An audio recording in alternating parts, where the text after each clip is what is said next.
I procrastinate. It's gonna be ugly. A council recommendation, like I didn't even three different versions of my personal essay.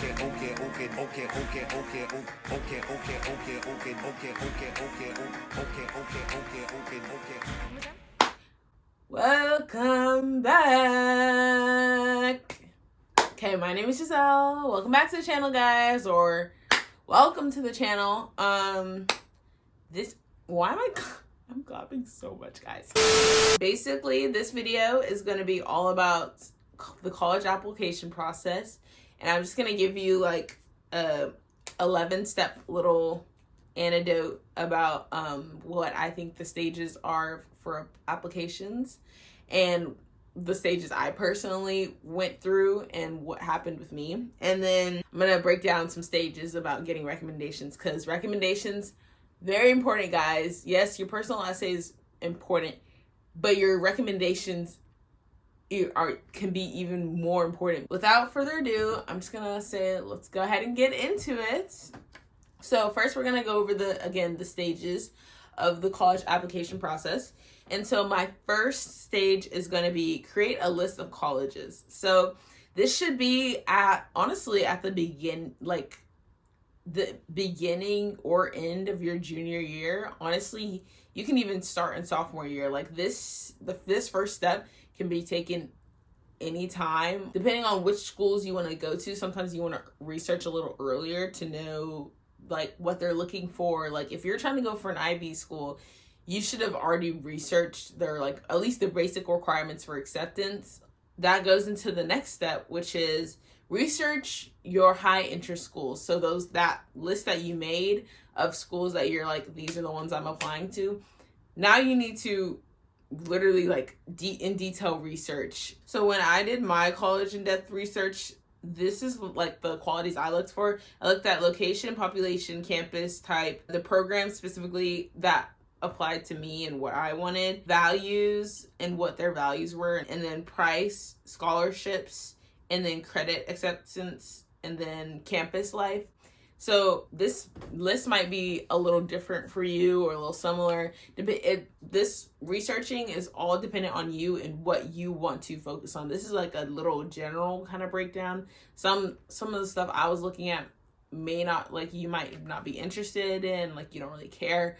But at this point, stage 2, you need to create that research in-depthly into your schools and what you want. And then the third step is going to be draft ideas for personal statements. This should be at the beginning of summer or the end of junior year. So I will say that the personal essay, it is a very important essay, obviously. And it's like this big essay everyone like has hovering over their head, like, oh my gosh, like my personal essay, blah, blah, blah. Yes, it loomed over my head. And I'm going to be honest, guys. I'm going to be honest.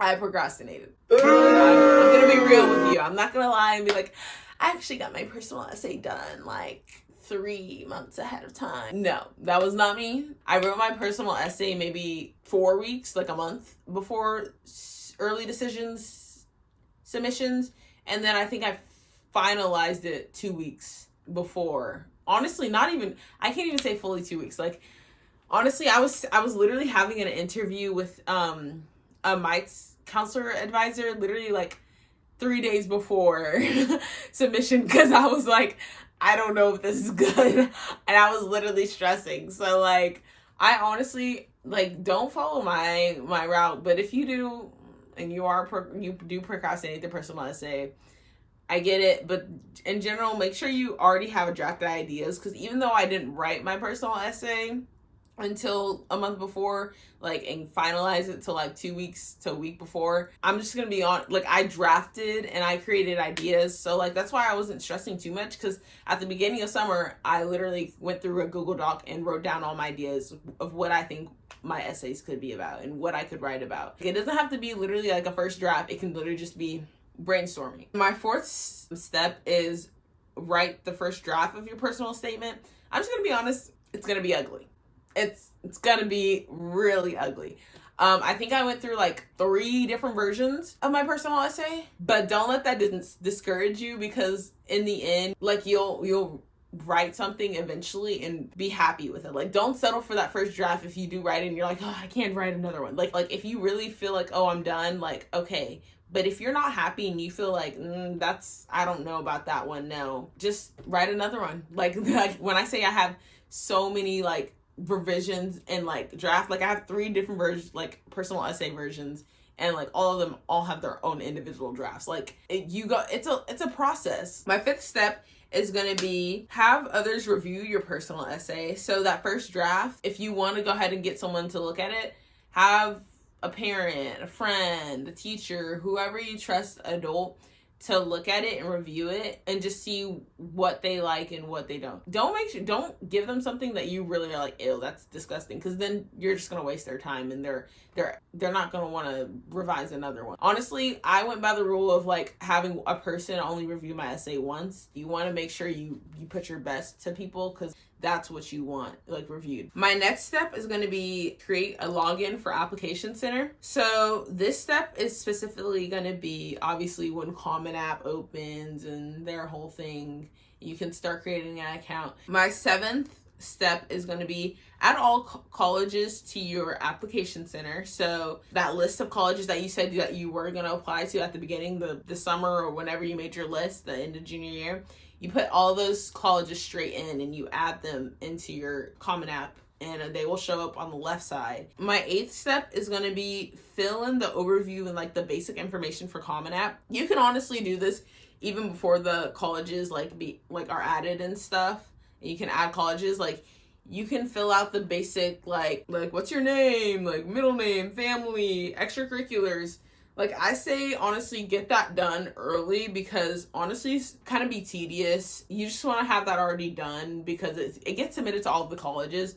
So you don't want to be trying to do that and writing your supplement at it stays at the same time. Okay, and then my 9th step is try to finalize your personal essay. I would recommend trying to finalize your personal essay at least a week before you're about to submit it to whatever college is, because trying to edit it don't edit your personal essay the day before, like unless it's like some grammar mistake. You're like, oh, actually, if you just like scratch your whole essay the night before, no, just submit what you have at the beginning, because sometimes you can overthink it and be like, oh, actually, maybe I could have done this better. You'll always want to do something better, but there is a certain point in which you have to just call it. The 10th step is write your supplemental essays. So basically just edit. Like what I did personally is I created a folder for each of my colleges, and then I made a Google Doc inside of each of those college folders, and then I literally just copied and pasted the prompts. My last step is going to be the big and finale step, is submit and pay your application fee. Now I'm going to go ahead and talk about the recommendation.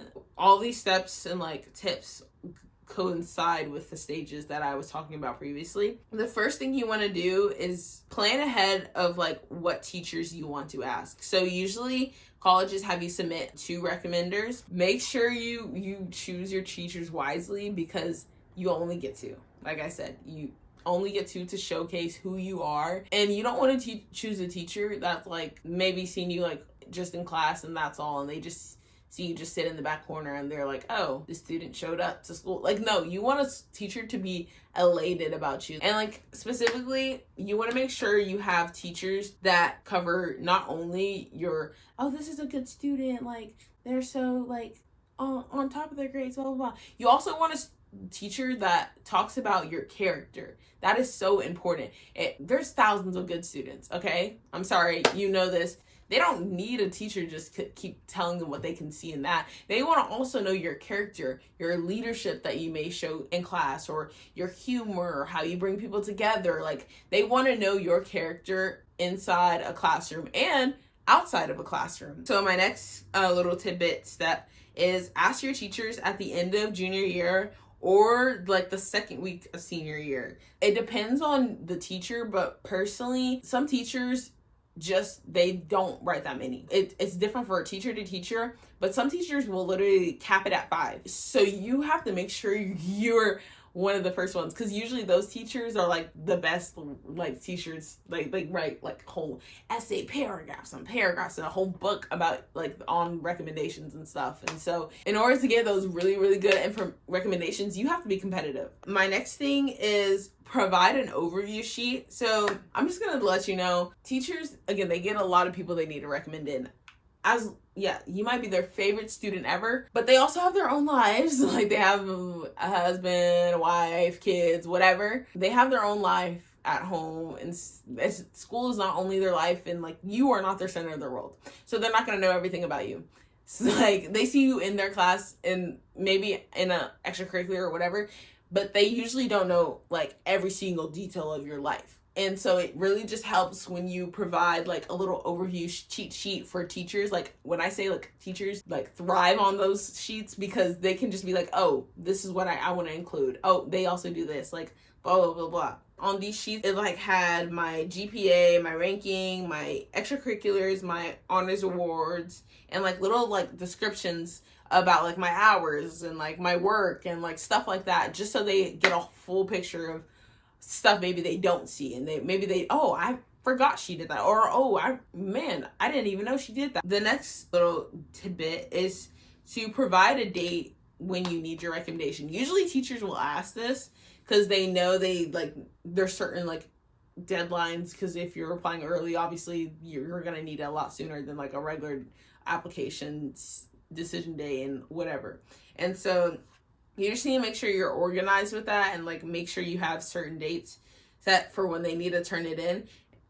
Personally, I recommend having the date due like 2 weeks before your actual application needs to be submitted. I just recommend it to be sooner than later, because sometimes teachers forget. I'm just gonna be honest. And so you have that time and space to remind them. My next thing is to add a request for recommendation in the application portal. Basically, you just add your recommender in, and then they get a notification on it, and then they send it in, and then you can add that recommendation to any of like your schools, and like you just add their name in and your recommender.